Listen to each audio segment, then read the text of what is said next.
welcome to the stage Mrs. Diamond.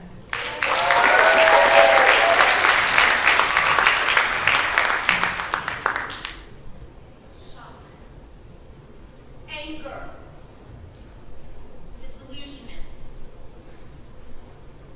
awakening, realization, liberation. In that one moment, I had to unthink everything that I previously knew to be true.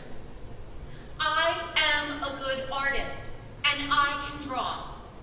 My art teacher, my high school art teacher, was wrong. Let me bring you back to my story. Let me bring you back to the beginning.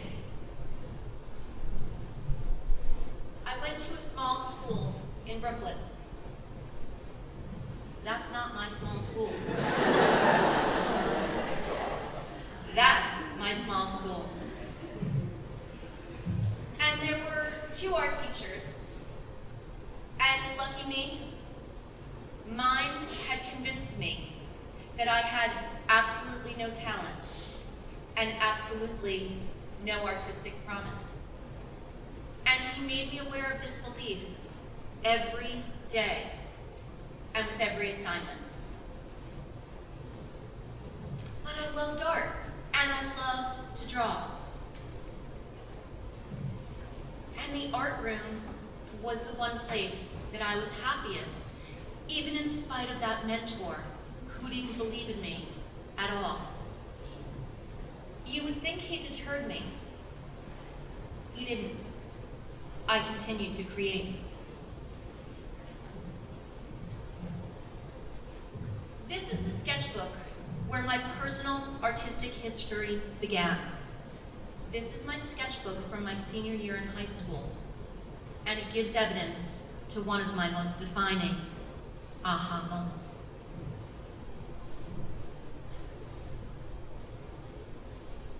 For 4 years, I took classes with this art teacher, and for 4 long years, I listened while he berated me.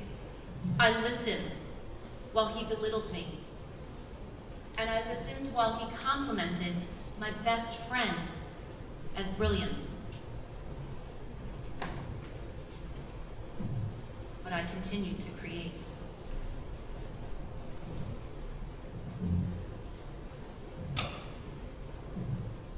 In my senior year, our art teacher decided to take the AP Art students on a trip to a gallery in Manhattan.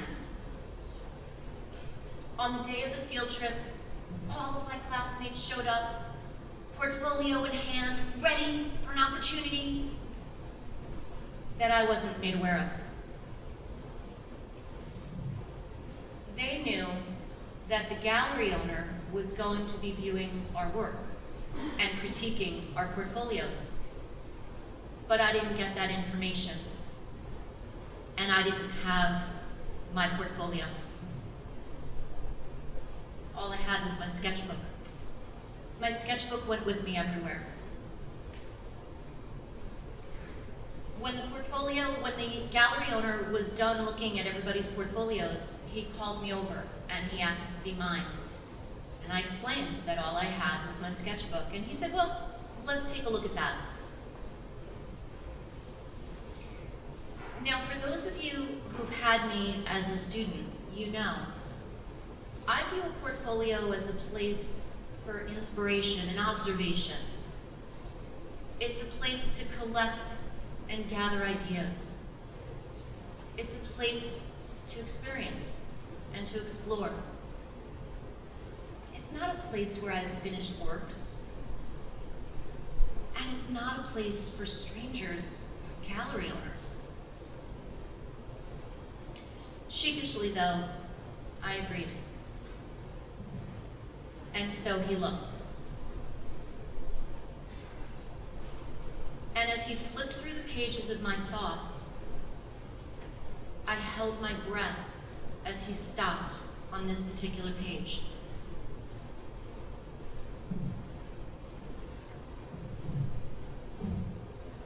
And in that moment, this stranger began praising me? I don't understand. What was he seeing in this simple drawing? What was he seeing here that he wasn't seeing in the beautiful, polished works of my classmates? You might imagine that I was jumping for joy. Finally, vindicated. I wasn't. In fact, I felt paralyzed. I was shocked and I was confused. I didn't understand. My art teacher, the sole voice on whether or not I was an artist, for years had led me to believe that I wasn't.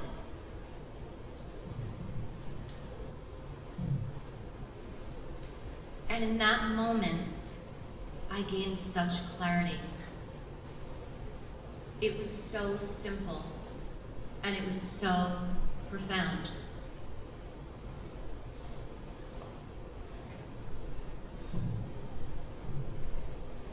My art teacher's opinion wasn't the universal opinion. It was the opinion of one person. He didn't know it all. He didn't know every viewpoint. That moment, that experience, freed me to become the artist that in my heart I had always been. And that moment gave me such clarity on what my life's work would be. Teaching. Ironic, right? I had a bad teacher, so become one?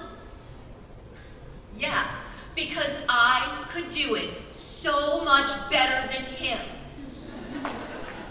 Yeah.